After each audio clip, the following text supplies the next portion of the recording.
Foi. Motivation. Surpassement. Fortifiez votre intérieur avec le moment de foi. Évangile de Jean chapitre 16. J'ai encore beaucoup de choses à vous dire. C'est ça? Mais vous ne pouvez pas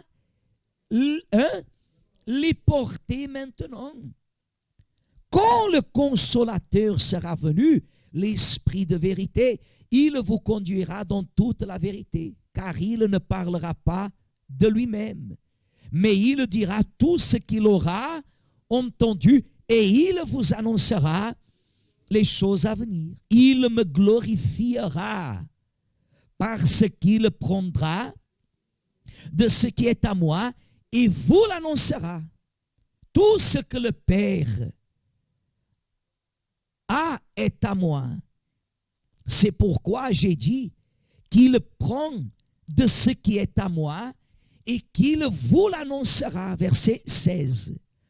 Lisez à haute voix. Lisez à haute voix.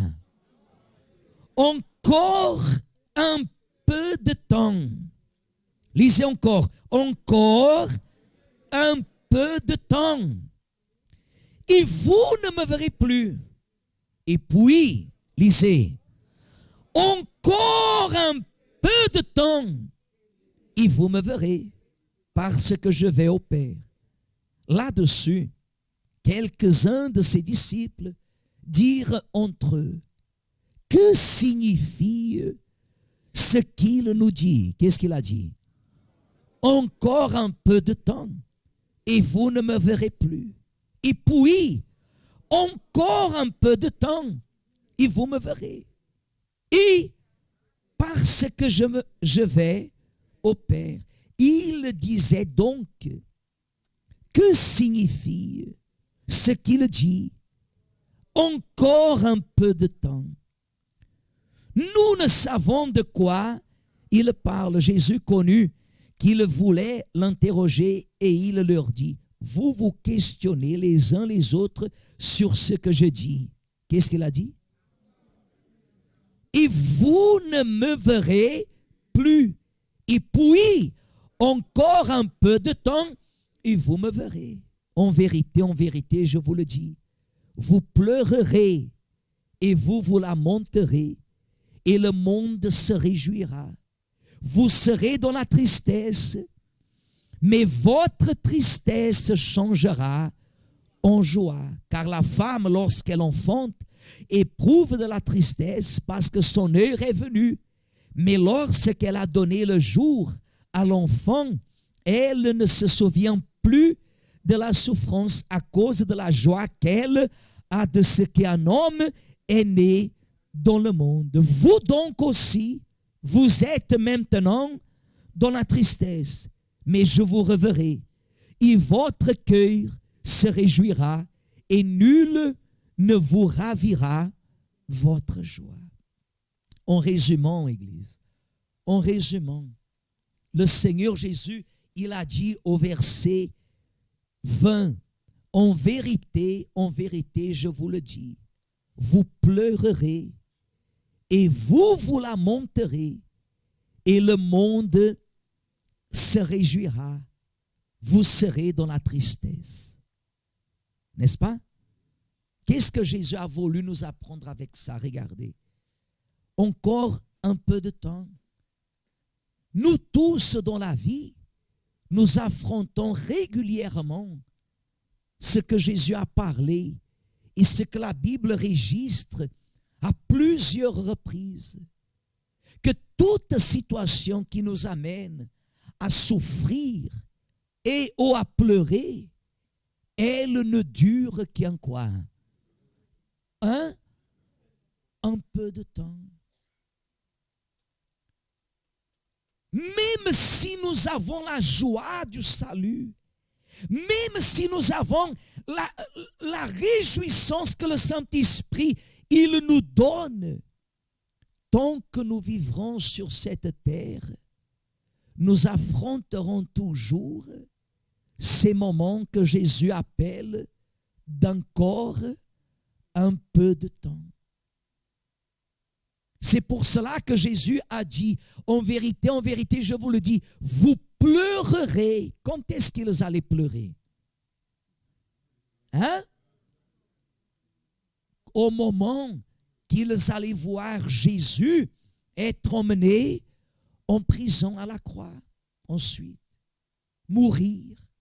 Vous pleurerez et vous lamenterez.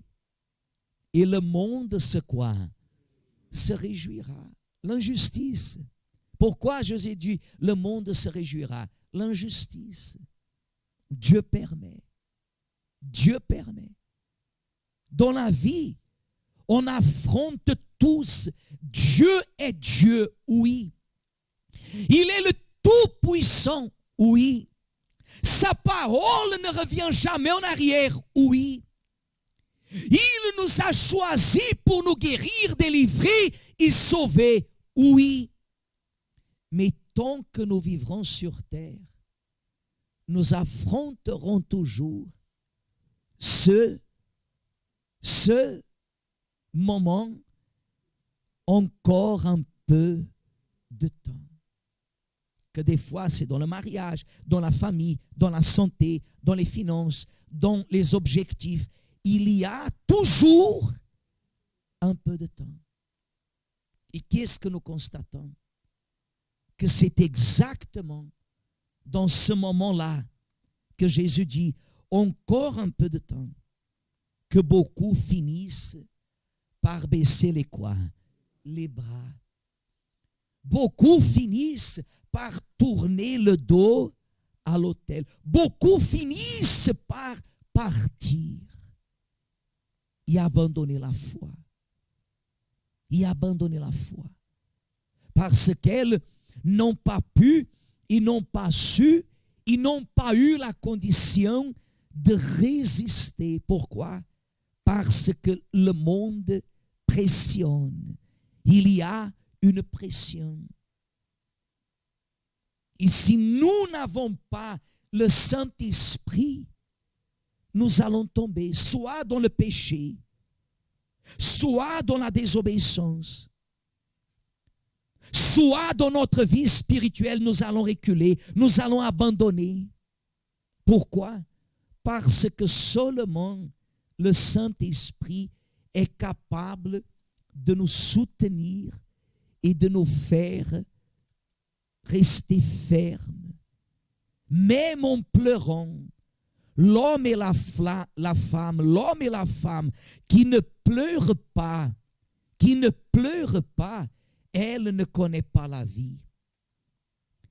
L'homme et la femme qui n'affrontent pas les moments de tristesse, elle ne connaît pas la vie. Elle vit dans une fausse foi, dans une illusion. Sa vie ne témoigne pas la gloire de Dieu en quoi que ce soit. Des fois, la personne à l'église, elle a même une apparence, mais chez elle, ni même un oreiller elle a où elle puisse, poser la tête. Elle n'a pas. Elle vit d'apparence. Et Dieu ne veut pas que nous vivions d'apparence. Dieu veut que nous soyons conscients. Quand Jésus a dit ça, les disciples, ils sont restés intrigués. Qu'est-ce qui a intrigué les disciples? Qu'est-ce que ça veut dire encore un peu de temps? Et encore un peu de temps, c'est un moment. Si vous croyez en Dieu et qu'il est unique, vous aussi vous êtes quoi? Unique. Mais si vous regardez les autres et vous vous comparez aux autres, vous laissez d'être unique.